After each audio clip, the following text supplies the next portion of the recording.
C'est un véritable tremblement de terre politique qui fait vaciller les piliers de l'Union européenne. À Bruxelles, l'ordre habituel vole en éclats.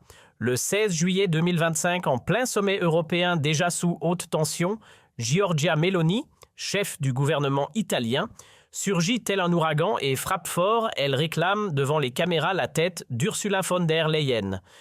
Une déclaration choc direct implacable qui jette une ombre immense sur la présidence de la Commission européenne. La scène a résonné comme un coup de tonnerre dans un ciel déjà bien chargé. L'Union européenne vacille prise dans une tempête d'ampleur institutionnelle. Tout part en vrille, des révélations explosives font surface entre magouilles dissimulées, liaisons troubles avec des groupes d'influence et soupçons de corruption à peine voilés. Sur X, c'est un feu d'artifice de réaction indignation théorie, #enflammé. Mais que cache ce chaos? Pourquoi Giorgia Meloni s'acharne-t-elle sur Ursula von der Leyen avec une telle rage? Quel élément déclencheur a mis le feu aux poudres? Et surtout, quel prix l'Europe va-t-elle payer pour cette affaire? Préparez-vous, car ce que vous allez découvrir risque bien de secouer les fondations déjà fragiles de l'Union. Une éruption politique est en marche, et l'onde de choc pourrait être dévastatrice. Depuis le scrutin européen de juin, c'est la déflagration au Parlement. Les partis populistes grimpent en flèche, à commencer par les Fratelli d'Italia de Meloni, qui ont cartonné en Italie avec 28,8% des voix propulsant leur chef au rang de figure centrale du camp souverainiste. Pendant ce temps, Ursula von der Leyen, reconduite de justesse à la tête de la Commission en juillet 2024, subit des tirs nourris de critiques. On lui reproche pêle-mêle une gestion bancale des contrats Covid, une flambée des prix de l'énergie amplifiée par les sanctions russes et des liens jugés trop étroits avec les géants de la pharma et de la tech. Une présidence minée par les polémiques et une Europe à bout de souffle. Le 16 juillet 2025, tout bascule à Bruxelles. Ce qui devait être un sommet classique vire à l'affrontement frontal. Giorgia Meloni, auréolée d'un poids politique en pleine expansion et épaulée par des alliés influents comme Viktor Orban, balance une bombe en pleine réunion selon elle. Ursula von der Leyen aurait pactisé en secret avec des géants pharmaceutiques, Pfizer en tête, et des puissances étrangères, notamment Washington. Objectif: détourner la boussole de la politique européenne vers des intérêts qui n'ont rien à voir avec ceux des citoyens de l'UE. Un coup de tonnerre qui résonne comme une trahison au plus haut sommet. La toile s'embrase dans la foulée. Sur X, les hashtags comme Make Meloni Explose, Cries Europe ou encore M. von der Leyen dégage deviennent viraux. Des profils comme Flore Euro Vérité fulminent. Elle a bradé l'Europe à l'OTAN et au lobby. Meloni la met enfin face à ses mensonges. D'autres internautes tournent la présidente en dérision à travers des mèmes corrosifs où elle apparaît transformée en pantin manipulé par des patrons de multinationales.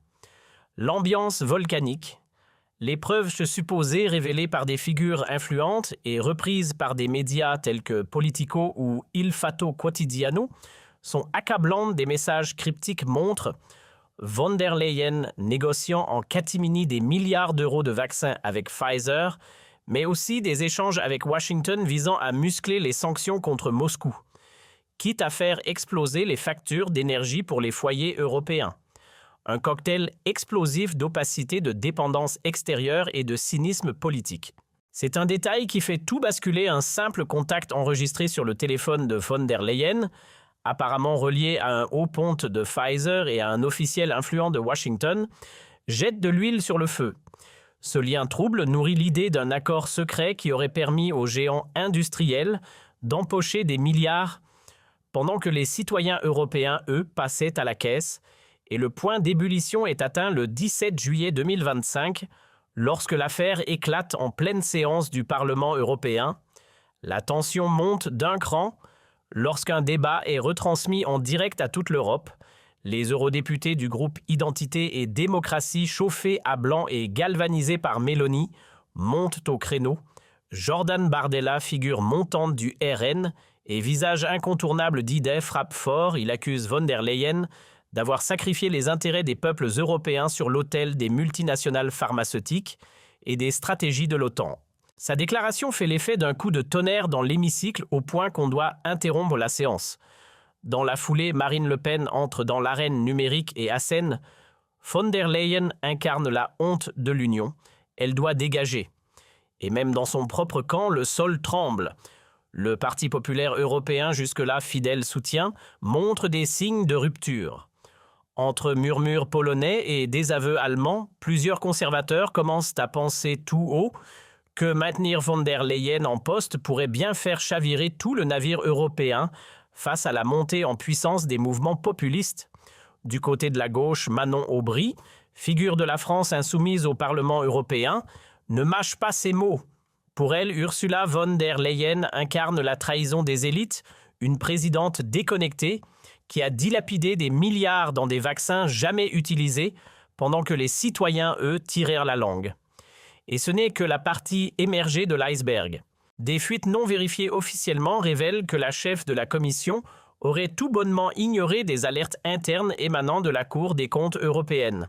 Ces avertissements pointaient pourtant des anomalies sérieuses dans les contrats de vaccins signés entre 2020 et 2023. Mais visiblement, personne n'écoutait. Sur X, les critiques pleuvent. Un utilisateur Lucetratibres balance « Pendant que nos hôpitaux se battent avec des bouts de ficelle, von der Leyen arrose Pfizer avec nos milliards. » Et comme si cela ne suffisait pas, des sources anonymes soufflent que Washington aurait mis la pression pour que Bruxelles s'aligne sur une posture ultra dure face à Moscou, quitte à sacrifier les intérêts énergétiques du continent. L'Allemagne et l'Italie en ont fait les frais, les factures de gaz s'envolent et les citoyens trinquent. Un autre compte avec Citoyen U résume le sentiment général avec amertume. Pendant qu'on saigne pour payer le chauffage, elle joue la messagère de Washington. La tension grimpe. Entre l'influence de l'OTAN et les décisions opaques de Bruxelles, la méfiance enfle à vue d'œil. L'idée d'une crise institutionnelle majeure ne relève plus de la fiction. Pour beaucoup d'Européens, l'Union semble avoir perdu le fil. Ce n'est plus seulement von der Leyen qui est dans la tourmente, c'est toute la machine européenne qui craque de partout. Cette affaire agit comme un révélateur brutal d'un système à bout de souffle, gouverné par une élite technocratique qui semble avoir perdu tout contact avec le quotidien des citoyens. Pendant que Bruxelles s'enferme dans ses décisions opaques, l'économie du vieux continent patine. Les fleurons industriels, comme les constructeurs automobiles en France et en Allemagne, peinent à tenir la route face à la déferlante chinoise et américaine. L'Europe semble avoir le moteur calé. Dans les campagnes, la colère monte. Les agriculteurs étouffent sous le poids des contraintes imposées par le Green Deal de von der Leyen. De Varsovie à Bordeaux, les tracteurs envahissent les rues. Ce ras-le-bol paysan devient le symbole d'un fossé qui se creuse entre Bruxelles et ceux qui font vivre les territoires. Et ce ne sont pas les petits patrons qui diront le contraire. Entre explosion des factures et inflation galopante, les PME crient à l'abandon. Pour beaucoup, l'Union ne protège plus, elle écrase. Sur X, la fronde s'organise. Les mots dièse, Ponder Leyen out et Empam P-Europe vendu font rage. Filippo, Salvini, Orben, les figures souverainistes montent au front et appellent à une reconquête populaire. Pour eux, il est temps que les nations reprennent le volant, que le peuple reprenne la parole. La révolution gronde. Sur CNews, Sonia Mabrouk ne mâche pas ses mots. Comment ? Ursula von der Leyen peut-elle encore prétendre rassembler l'Europe alors qu'elle est elle-même au cœur d'un séisme politique ? La journaliste rappelle d'ailleurs son échange tendu avec Manon Aubry, le 30 juin 2025, un clash télévisé où von der Leyen s'était montrée particulièrement offensive, dénonçant l'inertie de l'Alliance, un affrontement qui en disait long sur son goût pour la confrontation directe, quitte à diviser un peu plus encore. Mais une question plane, pourquoi une stratège chevronnée comme elle aurait-elle pris de tels risques ? Pour certains analystes, cela ressemble à une manœuvre désespérée, un dernier coup de poker pour sauver sa version, d'une Europe centralisée menacée de toutes parts par la vague populiste qui monte en puissance sur le continent. D'autres voix, notamment sur X, avancent une hypothèse plus sombre, et si von der Leyen était tout simplement sous pression, autant laboratoires pharmaceutiques, ceux qui ont engrangé des milliards grâce aux vaccins ou aux contrats d'armement, seraient en coulisses tirant les ficelles. Des posts viraux comme celui signé Popa Vox Populi accusent sans détour, elle sacrifie l'Europe pour garder sa place et engraisser ses copains. Le ras-le-bol monte. Les citoyens veulent des explications. Pourquoi ces tractations en catimini? Qui sont les bénéficiaires et surtout où est passé l'argent public? Sur X, les rumeurs s'enchaînent. Certaines évoquent même des ONG grassement financées par de grandes fortunes qui auraient influencé les décisions climatiques et sanitaires de l'UE à leur avantage. Bruxelles semble ne plus rien contrôler. Le couperet pourrait tomber à tout moment. Le Parlement européen frémit. Le groupe EID, renforcé par des écolos en rupture et des conservateurs dissidents, brandit une menace rarement vue dans l'histoire de l'UE, déposer une motion de censure contre Ursula von der Leyen. Si cette offensive politique aboutit, la présidente pourrait bien être poussée vers la sortie. Ce n'est plus un simple clash politique, c'est une crise de régime qui se profile. Et le vent tourne même chez les siens. À l'intérieur du PPE, le parti de von der Leyen, plusieurs députés en particulier venus d'Europe de l'Est commencent à se désolidariser. Pour eux, continuer à soutenir Ursula, c'est prendre le risque de perdre toute crédibilité auprès de leurs électeurs. L'instinct de survie politique prend le dessus. Dehors, la rue se soulève. Rome, Paris, Varsovie, les grandes villes européennes s'embrasent sous les slogans rageurs.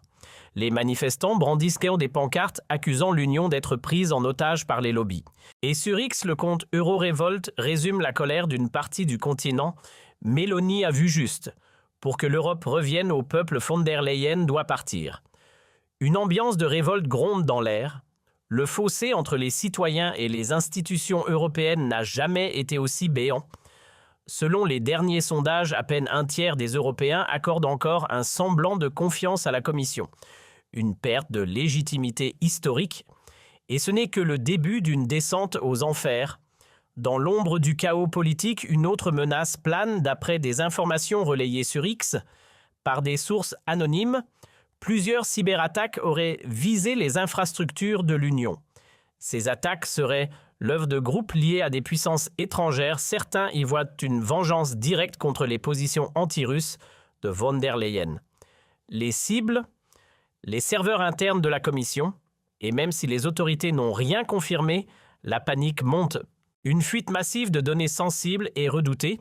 Sur X, le compte Avos Cyber Europe tire la sonnette d'alarme, tandis qu'elle négocie tranquillement avec Washington. Ursula nous laisse vulnérables aux hackers. Et pendant ce temps, sur le terrain, la colère prend une tournure très concrète. En France, comme en Allemagne, syndicats et agriculteurs prévoient des blocages de routes. Leur message est clair, les politiques de von der Leyen menacent leur survie économique. Le ras-le-bol déborde des écrans pour envahir l'asphalte. La grande question est sur toutes les lèvres, jusqu'où ira Ursula von der Leyen? Va-t-elle s'agripper à son fauteuil coûte que coûte? Ou finira-t-elle par plier face à la pression grandissante de Giorgia Meloni et de la vague populiste? Ce tumulte pourrait bien marquer un tournant historique, une réinvention complète de l'Union européenne, rêvée depuis longtemps par les souverainistes. Ou au contraire, un nouveau coup porté à la crédibilité déjà bien entamée de Bruxelles. Mais attention, ce scandale dépasse largement le sort d'une seule femme. C'est tout un système perçu comme opaque et déconnecté qui vacille sous le poids de la colère populaire. Sur X, Meloni ne mâche pas ses mots. L'Europe doit retourner au peuple et non servir les intérêts de puissances extérieures. Le message est limpide. Du côté des leaders populistes, de Jordan Bardella à Matteo Salvini, le ton est donné, ils réclament une transformation totale de l'UE. Pendant ce temps, les rues grondent. Les citoyens ne veulent plus attendre. Ils veulent des réponses. Et ils les veulent maintenant. L'Europe se tient au bord d'un précipice. Ce n'est plus le moment de détourner le regard. Les documents qui ont fuité les accords dans l'ombre et cette crise sans précédent doivent provoquer un choc salutaire. Les citoyens européens ne demandent qu'une chose, la vérité. Pourquoi Ursula von der Leyen protège-t-elle des intérêts privés? Pour qui travaille-t-elle réellement? Et surtout, comment peut-elle trahir ceux qui subissent les conséquences de ses décisions? La rue rugit, X s'enflamme et le ras-le-bol se transforme en révolte. De plus en plus de voix s'élèvent unies par une même indignation. Ce qui se joue dépasse largement les clivages politiques. C'est un rejet global d'une élite coupée du réel, accusée de jouer à la roulette russe avec le destin de tout un continent. Pour les peuples, pour la démocratie, pour que la lumière soit faite, il est temps d'exiger des comptes. L'ère du silence complice doit prendre fin, les magouilles doivent être exposées, et nous devons parler d'une seule voix, car ce n'est que le début, le vrai combat commence maintenant.